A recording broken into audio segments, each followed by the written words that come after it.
Okay, ನಿಮಗೆಲ್ರಿಗೂ ESI ಆಸ್ಪತ್ರೆ ಬಗ್ಗೆ ಗೊತ್ತಿದೆ. ಬೆಂಗಳೂರಲ್ಲಿ ಬಂದರೆ ರಾಜಾಜಿನಗರದಲ್ಲಿ ಒಂದು ESI ಆಸ್ಪತ್ರೆ ಇದೆ. ಎಲ್ಲ ಕಾರ್ಮಿಕರಿಗೂ ಕೂಡ ಅಲ್ಲಿ ಫ್ರೀ ಚಿಕಿತ್ಸೆಯನ್ನು ಕೊಡ್ತಾರೆ. ಯಾಕಂದರೆ ಈ 20,000 30,000 ಇದರೊಳಗೆಲ್ಲ ಕೆಲಸ ಮಾಡುವಂಥವರಿಗೆ ESI ಕಟ್ಟಾಗುತ್ತೆ.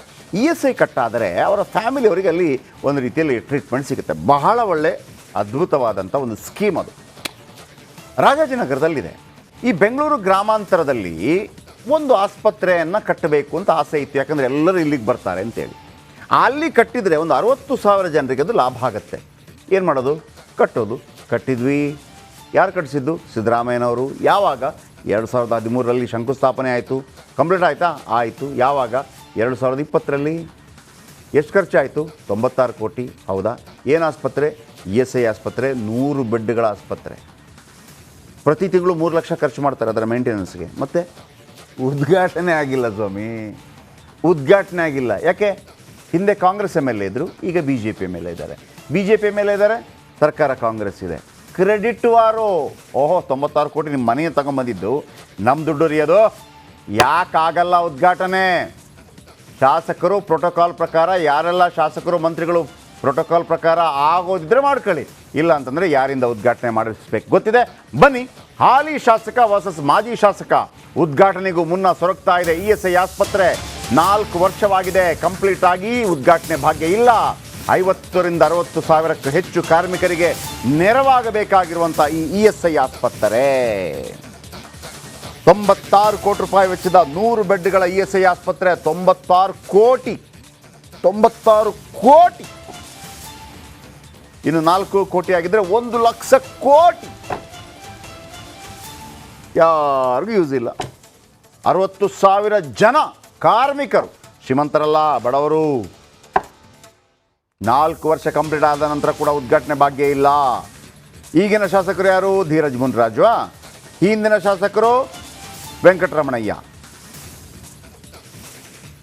ನಾನು ಮಾಡಿದೆ. ಇಬ್ಬರಿಗೊಂದು ಇಂಜೆಕ್ಷನ್ ಕೊಟ್ಬಿಡಿ. ಇಬ್ಬರು ಬೇಡ ನಮಗೆ, ಹೋಗ್ಲತ್ತಾಗಿ. 60,000 ಜನರಿಗೆ ನೆರವಾಗಬೇಕಾಗಿರುವ ನಡುವೆ ನೀವ್ಯಾವತ್ತಾದರೂ ಹಾಲಿ ಶಾಸಕ ಧೀರಜ್ ಮುನ್ರಾಜ್ ಇರ್ಬೋದು ಅಥವಾ ಮಾಜಿ ಶಾಸಕ ವೆಂಕಟರಮಣಯ್ಯ, ನೀವ್ಯಾವತ್ತಾದರೂ ESI ಆಸ್ಪತ್ರೆಗೆ ಹೋಗಿ ಒಂದು ಮಾತ್ರೆ ತಗೊಂಡಿದ್ದಿದೆಯಾ? ಇಲ್ಲ ತಾನೇ. ನಿಮ್ಮ ಊರಿಗೊಂದು ಒಳ್ಳೆ ಅವಕಾಶ ಬಂದಿದೆ, ಕೊಡ್ರಪ್ಪ, ಜೊತೆ ಕೂತ್ಕೊಳ್ಳಿ. ನೀವು ಕಿತ್ತೋಗಿರೋ ನಿಮ್ಮಂಥವ್ರು ಗೆಲ್ಲಬೇಕು, ಅವನು ಗೆಲ್ಲಬೇಕು, ಇವನು ಗೆಲ್ಲಬೇಕು ಅನ್ನೋ ಕಾರಣಕ್ಕಾಗಿ 60,000 ಜನ ಸಾಯಬೇಕಾ? ಬನ್ನಿ ವೀಕ್ಷಕರೇ, ಒಂದು ರಿಪೋರ್ಟ್ ಇದೆ, ಸಂಬಂಧಪಟ್ಟವರು ಇದನ್ನು ನೋಡಬೇಕು. ಜಿಲ್ಲಾಧಿಕಾರಿಗಳ ಸಮೇತ, ಉಸ್ತುವಾರಿ ಸಚಿವರ ಸಮೇತ, ಸಂಬಂಧಪಟ್ಟ ಮಂತ್ರಿಗಳು ಎಲ್ಲರೂ ನೋಡಬೇಕು. ಉದ್ಘಾಟನೆ ಮಾಡಿಕೊಡಿ. ಯಾರು MLA ಇದ್ದೀರಿ, ಹಾಲಿ MLA, ಮಾಜಿ MLA, ಮರ್ಯಾದೆ ಏನು ಕೊಡಬೇಕು ಅದನ್ನು ಕೊಡ್ಕೊಳ್ಳಿ. ಉದ್ಘಾಟನೆ ಮಾತ್ರ ಮಾಡಿಲ್ಲ. ಮಾರಿ ಹಬ್ಬ ಮುಂದೈತೆ. ಸ್ಟೋರಿ ನೋಡಿ.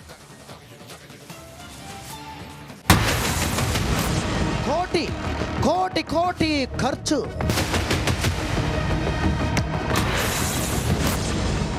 ಬಿಲ್ಡಿಂಗ್ ಲಕಲಕ, ಪಳ.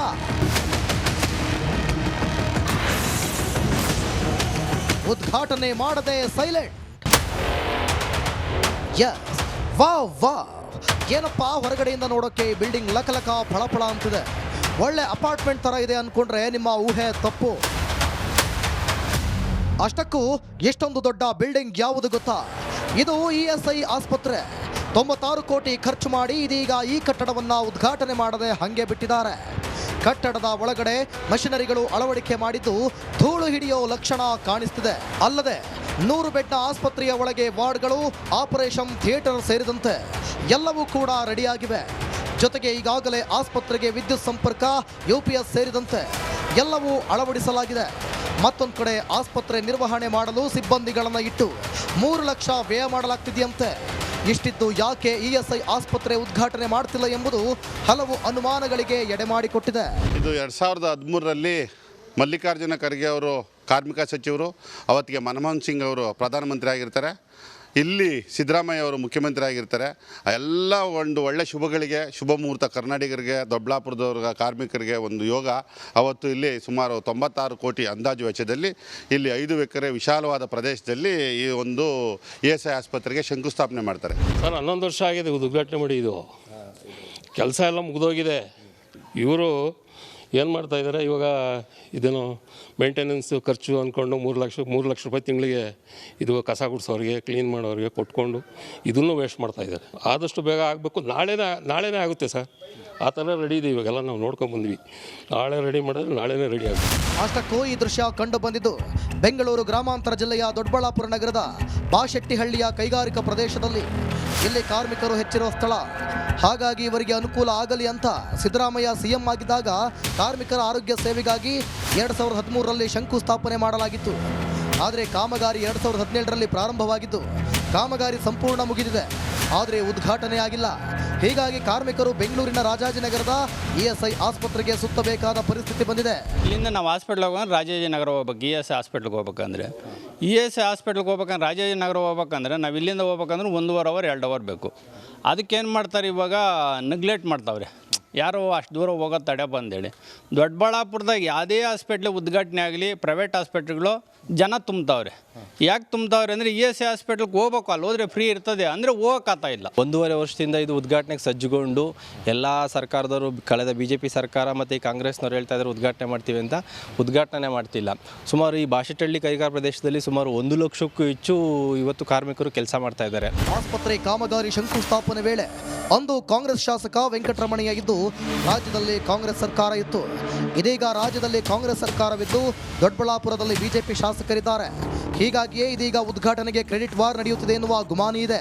ಒಂದು ವೇಳೆ ಈ ಹೊಸ ಇಎಸ್ಐ ಕಟ್ಟಡ ಉದ್ಘಾಟನೆಯಾಗಿ ಕಾರ್ಮಿಕರ ಸೇವೆಗೆ ಸಿಕ್ಕಿದ್ರೆ 60,000 ಕಾರ್ಮಿಕರಿಗೆ ಅನುಕೂಲ ಆಗಲಿದೆ. ಆದಷ್ಟು ಬೇಗ ಉದ್ಘಾಟನೆ ಮಾಡಿ ಅಂತ ಕನ್ನಡ ಪರ ಸಂಘಟನೆಗಳು, ಸ್ಥಳೀಯರು ಆಕ್ರೋಶ ವ್ಯಕ್ತಪಡಿಸಿದ್ದಾರೆ. ಒಟ್ಟಿನಲ್ಲಿ ಆದಷ್ಟು ಬೇಗ ರಾಜ್ಯ ಹಾಗೂ ಕೇಂದ್ರ ಸರ್ಕಾರ ಈ ಕ್ರೆಡಿಟ್ ವಾರ್ ಬಿಟ್ಟು ಆಸ್ಪತ್ರೆಯನ್ನ ಉದ್ಘಾಟನೆ ಮಾಡಬೇಕಿದೆ. ಆ ಮೂಲಕ ಸಾವಿರಾರು ಕಾರ್ಮಿಕರ ಹಿತವನ್ನ ಕಾಪಾಡಬೇಕಿದೆ ಅನ್ನೋದು ಸೂಪರ್ 3 ಆಗ್ರಹ. ಮಂಜುನಾಥ್ ತಿನ್ನೂರು, ರಿಪಬ್ಲಿಕ್ ಕನ್ನಡ, ದೇವನಹಳ್ಳಿ.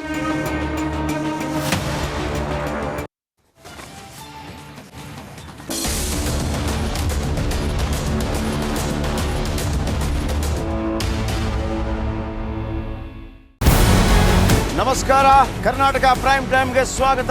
ನಾನು ಜಯಪ್ರಕಾಶ್ ಶೆಟ್ಟಿ. ಇಡೀ ಕರ್ನಾಡು ಇವತ್ತು ರೆಬೆಲ್ ಆಗಿ ನಿಂತಿದೆ. ಈ ಹಗರಣಗಳನ್ನು ಸದನದಲ್ಲಿ ಪ್ರಸ್ತಾಪ ಮಾಡಲು ಕೂಡ ಕಾಂಗ್ರೆಸ್ ಹಿಂದೇಟು ಹಾಕಿದ್ದೇಕೆ? ನಿಮ್ಗೆ ಸಂಬಳ ಅದಕ್ಕೆ, ನಿಮಗೆ ವಾಹನ ಅದಕ್ಕೆ, ನಿಮಗೆ ವೆಪನ್ ಅದಕ್ಕೆ, ನೀವು ಅದನ್ನು ಸೆರೆ ಹಿಡಿಬೇಕಾಗಿದೆ. ನೀವು ವಿದ್ಯುತ್ ಬರ ಇದೆ ಅಂತ ಹೇಳ್ತಾ ಇದ್ದೀರಿ, ಎಲ್ಲಿ ಬರ ಇದೆ ನೀವು ಹೇಳಬೇಕು. ಪಾಕಿಸ್ತಾನ್ ಆಕ್ಯುಪೈಡ್ ಕಾಶ್ಮೀರ್ ಅದು ಎಂದೆಂದಿಗೂ ನಮ್ಮದು. 40 ಮೆಷಿನ್ಗಳು ತಂದಿತ್ತು ನೋಟ್ ಎಣಿಸುವುದಕ್ಕೆ, ಅದೇ ಹಾಳಾಯಿತು. ಮಥುರಾದ ಗಲಾಟೆ ಇದೆಯಲ್ಲ, ಅದು ಸ್ಥಳೀಯವಾಗಿ ಕೂತು ಪರಿಹರಿಸಬಹುದಾದಂಥ ಕಾನೂನಿದೆ. ಗ್ಯಾರಂಟಿ ಯೋಜನೆಯಿಂದ ನಷ್ಟ ಆಗಿದೆ, ಲಾಭ ಆಗಿದೆ, ದಯವಿಟ್ಟು ಹೇಳಿ. Dawood Ibrahim most wanted criminal ಯಾವಾಗಾದ ಅಂದರೆ ಇಲ್ಲಿ ತನಕ ಭಾರತ ದೇಶದಲ್ಲಿ ಓರ್ವ ದಲಿತ ಪ್ರಧಾನಿಯಾದಂಥ ಇತಿಹಾಸವೇ ಇಲ್ಲ. ರಿಪಬ್ಲಿಕ್ ವರ್ಲ್ಡ್ ಆಪ್ ಇದು ಕೇವಲ ಅಪ್ಲಿಕೇಶನ್ ಅಲ್ಲ, ಸಮಗ್ರ ಸುದ್ದಿಗಳ ಸಂಪರ್ಕ ಮಾರ್ಗಕ್ಕೆ ಕ್ರಾಂತಿಕಾರಿ ಬದಲಾವಣೆ. ರಿಪಬ್ಲಿಕ್ ವರ್ಲ್ಡ್ ಆಪ್ ಕೇವಲ ಸುದ್ದಿ ಅಪ್ಲಿಕೇಶನ್ ಅನ್ನ ಪರಿಚಯ ಮಾಡ್ತಾ ಇಲ್ಲ, ಬದಲಾಗಿ ಡಿಜಿಟಲ್ ಸುದ್ದಿ ಬಳಕೆಯ ಹೊಸ ಯುಗಕ್ಕೆ ನಾಂದಿ ಹಾಡ್ತಾ ಇದೆ. ಇದೊಂದು ಬ್ರೇಕಿಂಗ್ ನ್ಯೂಸ್, ಪ್ರಭಾವಶಾಲಿ ಕಾರ್ಯಕ್ರಮಗಳಿಗೆ ಗಟ್ಟಿಯಾದ ವೇದಿಕೆ. ರಿಪಬ್ಲಿಕ್ ವರ್ಲ್ಡ್ ಅಪ್ಲಿಕೇಶನ್ ಈಗ ಲೈವ್ ಆಗಿದೆ. ಗೂಗಲ್ ಪ್ಲೇ ಸ್ಟೋರ್ ಮತ್ತು ಆಪಲ್ ಆಪ್ ಸ್ಟೋರ್ ಎರಡರಲ್ಲೂ ಲಭ್ಯವಿದೆ. ಈಗಲೇ